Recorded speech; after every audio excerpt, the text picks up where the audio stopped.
ഇടതുപക്ഷ ജനാധിപത്യ മുന്നണിയുടെ യോഗം നടത്തുന്നതിനെ സംബന്ധിച്ച് തന്നെ മാധ്യമങ്ങൾ വലിയ വിവാദങ്ങൾ ഉണ്ടാക്കിയിരുന്നു. അത് മാധ്യമ താല്പര്യങ്ങളുടെ ഭാഗമായതുകൊണ്ട് അതിനെക്കുറിച്ചൊന്നും ഞാൻ പ്രതികരിക്കുന്നില്ല. ഇടതുപക്ഷ ജനാധിപത്യ മുന്നണി യോഗം ഇന്ന് ബഹുമാനപ്പെട്ട പ്രതിപക്ഷ നേതാവ് പിണറായി വിജയന്റെ അധ്യക്ഷതയിൽ ചേർന്നു. മുന്നണിയിലെ എല്ലാ പാർട്ടികളിലും പെട്ട പ്രതിനിധികൾ യോഗത്തിൽ പങ്കെടുത്തിട്ടുണ്ട്. കേരളത്തിലെ ജനങ്ങൾ അഭിമുഖീകരിക്കുന്ന ഗൗരവമായ ചില പ്രശ്നങ്ങളാണ് ഇടതുപക്ഷ ജനാധിപത്യ മുന്നണി ചർച്ച ചെയ്തത്. UDF ഗവൺമെന്റ് അധികാരമേറ്റ്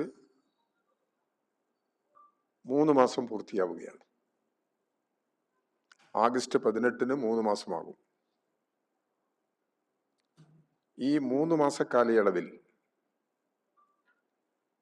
ഗവൺമെന്റ് തുടരുന്ന നടപടികൾ കേരളത്തിലെ ജനങ്ങളുടെ ജീവിതത്തെയാകെ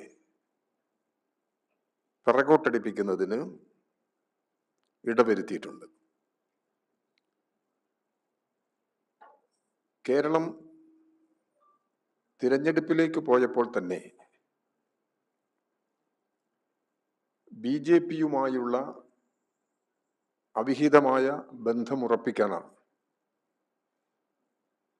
UDF നേതൃത്വം പൊതുവെ ശ്രമിച്ചിട്ടുള്ളത്. തെരഞ്ഞെടുപ്പ് റിസൾട്ട് വന്നപ്പോൾ കേരളത്തിലെ 3 മണ്ഡലങ്ങളിൽ BJP ജയിക്കാനിടയായി. ആ 3 മണ്ഡലങ്ങളിലും UDF 3-ാം സ്ഥാനത്താണ്. കേരളത്തിൽ ഒരു 30 അസംബ്ലി മണ്ഡലങ്ങളിലെങ്കിലും BJPയുടെ വോട്ട് കൊണ്ടാണ് UDF ജയിച്ചത്. ഈ ബന്ധം RSS സംഘപരിവാർ ശക്തികളുടെ താല്പര്യമനുസരിച്ചുള്ള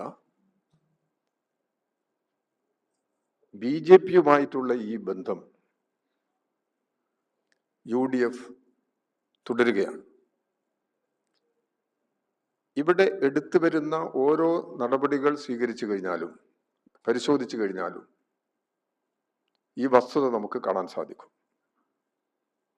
നമ്മുടെ ഗ്രാമീണ ജനവിഭാഗങ്ങളിൽ പ്രധാനമായും ദാരിദ്ര്യ ലഘൂകരണത്തിന് വേണ്ടി ആശ്രയിക്കുന്ന ഒരു പദ്ധതിയാണ് തൊഴിലുറപ്പ് പദ്ധതി.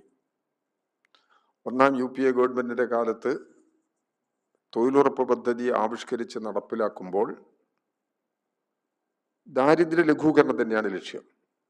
പ്രധാന പരിഗണന നൽകിയിരുന്നത് ദാരിദ്ര്യ രേഖയ്ക്ക് താഴെയുള്ള കുടുംബങ്ങൾക്കാണ്.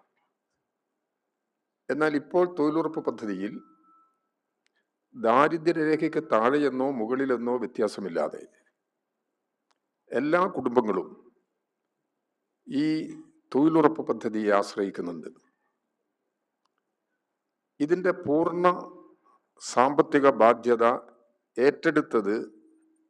ഏറ്റെടുക്കണമെന്നുള്ളതും നേരത്തെ കേന്ദ്ര ഗവൺമെന്റിന്റെ നിലപാടിന്റെ ഭാഗമാണ്.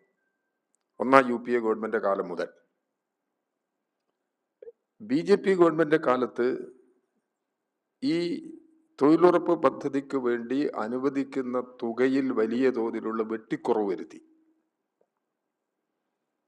ഇടതുപക്ഷ ജനാധിപത്യ മുന്നണി ഗവൺമെന്റ് കേന്ദ്ര ഗവൺമെന്റിന്റെ ഈ നിലപാടിനെ നിശിതമായി വിമർശിക്കുകയും കേരളത്തിന് അർഹമായ വിഹിതം ലഭ്യമാക്കുക എന്ന ആവശ്യം എല്ലാ കാലത്തും ഉന്നയിച്ചിട്ടുണ്ട്.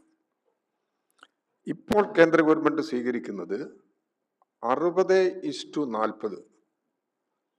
60% ഈ പദ്ധതി ചെലവിന്റെ 60% കേന്ദ്ര ഗവൺമെന്റും 40% സംസ്ഥാന ഗവൺമെന്റ് എന്ന നിലപാടിലേക്ക് BJP ഗവൺമെന്റ് കൊണ്ടുവന്നു ഈ പദ്ധതിയെ. ഈ നിലപാടിനോട്, കേന്ദ്രത്തിന്റെ ഈ നിലപാടിനോട് UDF ഗവൺമെന്റിന്റെ സമീപനം എന്താണ്? ഇതാണ് ഒരു പ്രശ്നം. UDF ഗവൺമെന്റ് ഇവിടെ ഗവർണറുടെ നയപ്രഖ്യാപന പ്രസംഗത്തിലോ ബഡ്ജറ്റ് അവതരണ സന്ദർഭങ്ങളിലോ കേന്ദ്രത്തിന്റെ ഈ നിലപാടിനെ UDF ഗവൺമെന്റ് എതിർത്തില്ല. എതിർക്കാതിരിക്കുന്നതിനുള്ള കാരണം BJPയോടുള്ള ആഭിമുഖ്യം തന്നെയാണ്. ഇത് ഈ പ്രശ്നത്തിൽ മാത്രമല്ല, മറ്റ് പല പ്രശ്നങ്ങളെടുത്ത് പരിശോധിച്ചു കഴിഞ്ഞാലും ഈ സമീപനം നമുക്ക് കാണാൻ സാധിക്കും.